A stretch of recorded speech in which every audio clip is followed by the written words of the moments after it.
Now for a conversation about investing in women, please welcome Dorothy A. Brown, the Asa Griggs Candler Professor at Emory University School of Law, with Atlantic Live contributor Susan Saulny.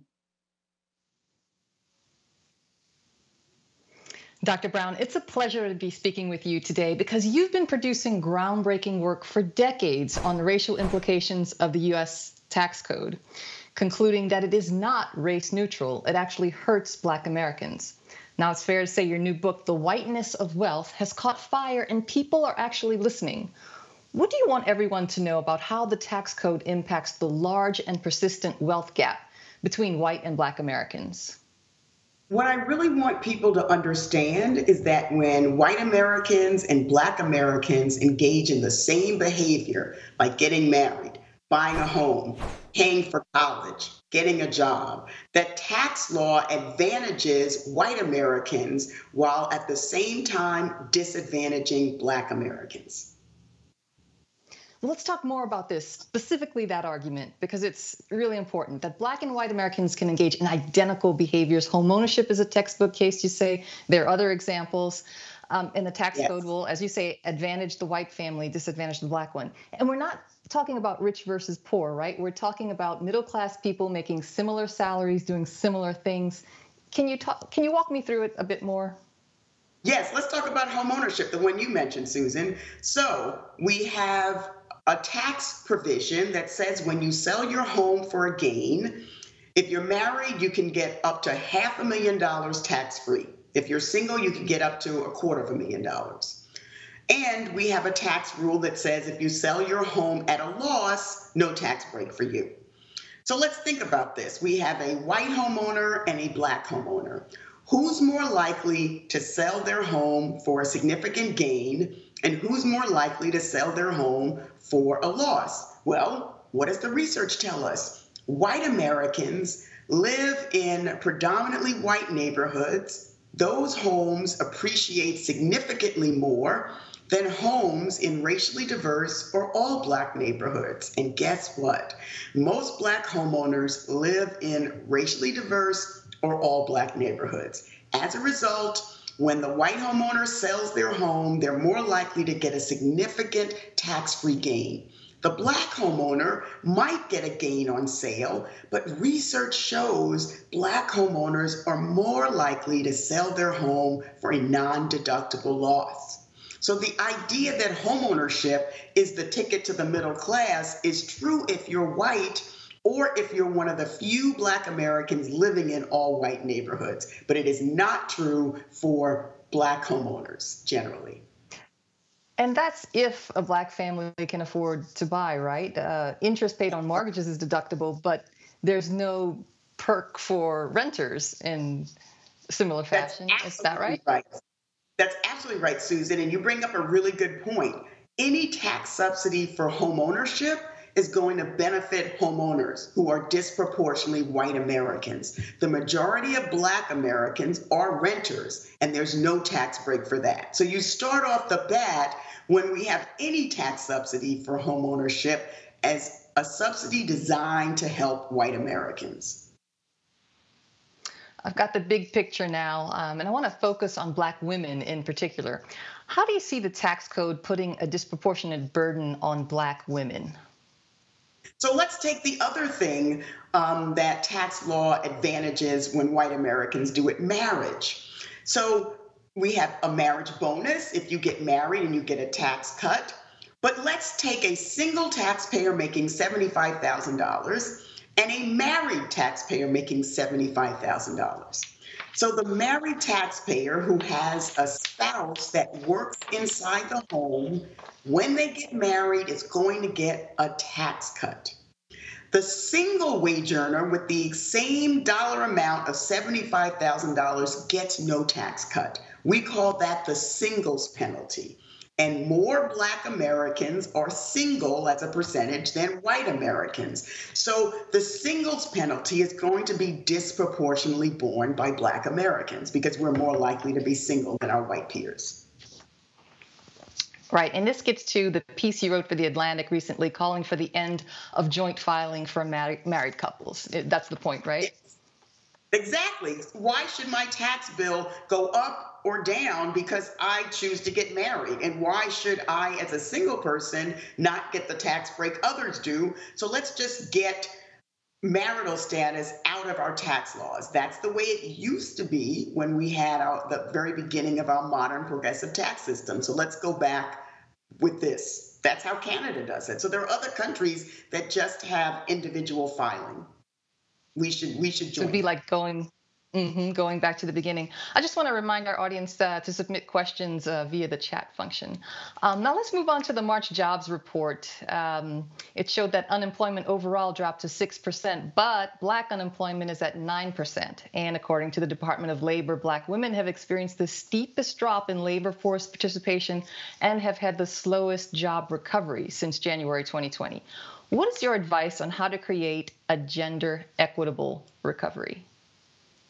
So it's really, when we look at the difference between the Black labor market and the white labor market, 53% of Black workers are women. We look at the white labor market, 54% of workers are men. So the majority of workers who are Black had been women. We'll have to see what that looks like post-COVID. But when we talk about how to have an equitable workforce, we need to think about tax benefits as well. And the one that comes to mind is retirement. When we look at research, Black Americans are less prepared for retirement than other racial and ethnic groups because we have jobs that don't come with those benefits. If your employer provides you with a retirement account, that is that's tax-free income initially, and we see jobs that are disproportionately held by white Americans are the jobs most likely to come with those tax-free retirement benefits. So getting more Black Americans retirement accounts, getting more Black Americans health insurance, the way I look at it, health insurance helps you from depleting your wealth, and retirement accounts help you to build your wealth. Both of those things Black Americans need and more workers need if we really want to talk about equity. Right. Now, most of the tax fixes that are talked about in Washington involve raising taxes on the richest Americans and corporations to pay for infrastructure and other investments. Will those sorts of tax changes result in meaningful growth for Black Americans? Not really. It's basically figuring out who's going to pay which. When we're talking about high income, they're disproportionately white Americans. But when we want to talk about systemic racism in the tax code, blanket proposals never get to solutions, right? So part of the problem is the IRS doesn't collect or publish statistics by race. Had I not become a detective of sorts over the last couple of decades and produced the research that resulted in the book, you'd never even know that tax law disadvantages Black Americans. So the first thing the Biden administration needs to do is make good on the first executive order the president signed, which is making racial equity a pillar across the government, including the Treasury Department. But my concern is the people he has at Treasury don't have any kind of a track record of talking about race and tax policy. So I applaud the effort, big picture, but I'm really concerned about how this will actually be implemented. Okay. Now, your own reform plan, if you could implement it, would prioritize what? Well, my own reform plan would get rid of these deductions and loopholes and exclusions that disproportionately benefit white Americans. It would tax income from stock at the same rate as income from wages, right? So we would increase the amount of items that were subject to taxation, and we would limit who could benefit from loopholes. In fact, I'd get rid of all of them. I'd have one living allowance deduction that would be tied to where you lived and what you earned and whether what you earned was sufficient for you to thrive. If not, the government would give you the difference. If you earn more than that, then you would pay taxes at the progressive tax system rate. Now, I read somewhere that you advise Black Americans to think of themselves as defensive players when looking at the U.S. tax code and also in trying to build wealth in general. Let's talk about women specifically. What advice would you give to a Black woman who's trying to build wealth, or say simply just keep her head above water? What's your advice there? And it's complicated because the advice I'm going to give presupposes that you have disposable income. And what we know, research shows Black college graduates are more likely to be sending money home to parents, family members, whereas white college graduates are more likely to receive money from their parents for down payment for a home, to pay for K through 12 for their children.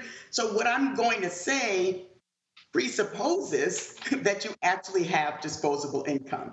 I want you to be intentional when you think about buying a home, because we know that the appreciation is different depending on whether you are one of the only Black families in the neighborhood or surrounded by people who look like you. So if you're going to buy a home in a racially diverse or all Black neighborhood, don't put all your money in your home. Don't be house poor, and whatever you do, don't take out a home equity loan. I would say max out on your retirement, put some money in the stock market outside of the retirement, and think about diversifying. Don't put all of your money into your home. If you have children, think about starting a 529 college savings account. Even if you can't put that much in, you start and it builds up over time. So my one takeaway would be to put money in lots of different buckets. Really good advice. I mentioned at the beginning that you've been doing this groundbreaking work for decades. I also read that a lot of times there was pushback or colleagues who weren't interested or ignoring your work, but now a lot of people are listening. What do you credit for that change, and how do you feel about it? I credit the summer of 2020 and the murder of George Floyd in the middle of a pandemic where a lot of white Americans were home. So we saw the disparity, right? Black and Latinx workers were essential and were forced out into the workforce, whereas white Americans held jobs that disproportionately allowed them to work at home.